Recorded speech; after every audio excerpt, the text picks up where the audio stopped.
کھایا اور پیٹ پہ پتھر باندھا ہوا تھا۔ تو جب آپ صلی اللہ علیہ وسلم نے اپنا کرتا مبارک اٹھایا تو آپ صلی اللہ علیہ وسلم کے پیٹ میں 2 پتھر باندھے ہوئے تھے بھوک کی وجہ سے۔ تو وہاں پہ حضرت جابر رضی اللہ تعالی عنہ موجود تھے۔ جب انہوں نے دیکھا تو وہ دوڑے اپنے گھر کی طرف اور بیگم سے جا کے پوچھا کہ کھانے میں کیا ہے۔ تو ان کی بیگم نے کہا کہ تھوڑا سا جو کا آٹا ہے اور ایک بکری کا بچہ ہے۔ تو انہوں نے فوراً بکری کے بچے کو ذبح کیا اور بیگم سے کہا کہ آپ کھانا تیار کریں، میں آپ صلی اللہ علیہ وسلم کو آج دعوت دوں گا۔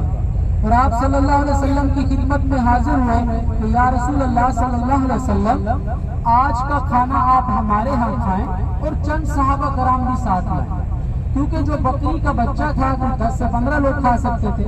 تو آپ صلی اللہ علیہ وسلم نے ان کی دعوت قبول فرمائی اور پورے لشکر میں اعلان کرا دیا کہ آج کا کھانا حضرت جابر رضی اللہ تعالیٰ عنہ کے۔ تو جب انہوں نے سنا تو وہ پریشان ہوئے اور اپنے گھر کی طرف گئے۔ تو ان کی بیگم نے ان سے پوچھا کہ آپ پریشان نظر آتے ہیں۔ تو انہوں نے کہا کہ آپ صلی اللہ علیہ وسلم نے پورے لشکر میں اعلان کر دیا ہے کہ آج کا کھانا ہمارے ہیں۔ تو ان کی جو بیگم تھی وہ صاحب ایمان تھی۔ تو انہوں نے کہا کہ آپ پریشان نہ ہوں، آپ صلی اللہ علیہ وسلم جانے اور ان کا اللہ جانے۔ تو جب آپ صلی اللہ علیہ وسلم پورے لشکر کے ہاں ان کو تشریف لائے تو آپ صلی اللہ علیہ وسلم نے کہا کہ سالن بھی لے آؤ، روٹیاں بھی لے آؤ، میں اپنے دست مبارک سے تقسیم کروں گا۔ تو آپ صلی اللہ علیہ وسلم نے سالن میں اپنا لوار مبارک ڈالا اور روٹیوں کے اوپر اپنی جو کملی والی چادر اوڑھتے تھے وہ ڈال دی اور اپنے دست مبارک سے تقسیم کرنا شروع کیا۔ پورے لشکر نے پیٹ بھر کے کھانا کھایا۔ تو آپ صلی اللہ علیہ وسلم نے حضرت جابر رضی اللہ تعالیٰ عنہ سے کہا کہ آپ بھی کھائیں اور اپنے گھر والوں کو بھی کھلائیں۔ تو جب حضرت جابر رضی اللہ تعالیٰ عنہ نے سالن سے ڈھکن اٹھایا تو سالن ویسے کا ویسا ہی رکھا تھا اور روٹیاں ویسے کی ویسی ہی رکھی تھی۔ اور آپ صلی اللہ علیہ وسلم کی خدمت میں حاضر ہوئے کہ یا رسول اللہ صلی اللہ علیہ وسلم، سالن ویسے کا ویسا رکھا ہے اور روٹیاں ویسے کی ویسی ہی رکھی ہیں۔ تو آپ صلی اللہ علیہ وسلم نے ان سے کہا کہ اے جابر، اگر تم یہ سالن کا ڈھکن نہ اٹھاتے تو تا قیامت لوگ کھاتے رہتے اور اس سے فائدہ اٹھاتے۔ سبحان اللہ۔ تو یہ واقعہ اسی دوران پیش آیا۔ تو ابھی ہم وہاں جائیں گے، آپ کو وہ بھی بتائیں گے کہ کون کون سے صحابہ کرام کا وہاں پہ خیمہ ہے، وہ بھی آپ کو دکھائیں گے انشاءاللہ۔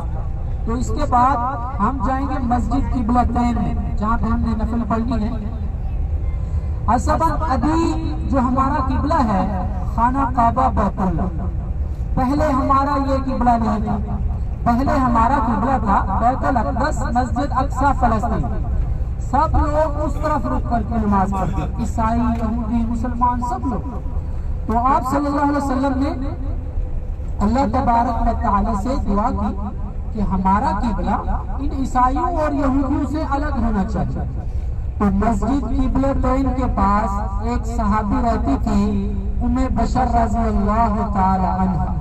تو ان کے گھر پہ کوئی بیمار تھا یا وہ خود بیمار تھی، تو آپ صلی اللہ علیہ وسلم ان کے گھر تشریف لے گئے بیمار کرسی کے لیے پوچھنے کے لیے۔ تو جب آپ صلی اللہ علیہ وسلم وہاں پہنچے تو نماز وقت ہو چکا تھا۔ آپ صلی اللہ علیہ وسلم نے مسجد قبلتین میں 4 رکعت والی نماز پڑھائی۔ بعض علماء کرام لکھتے ہیں ظہر کی نماز تھی اور بعض لکھتے ہیں عصر کی نماز تھی۔ تو آپ صلی اللہ علیہ وسلم نماز پڑھا رہے تھے اور پیچھے صحابہ کرام نماز پڑھ رہے تھے۔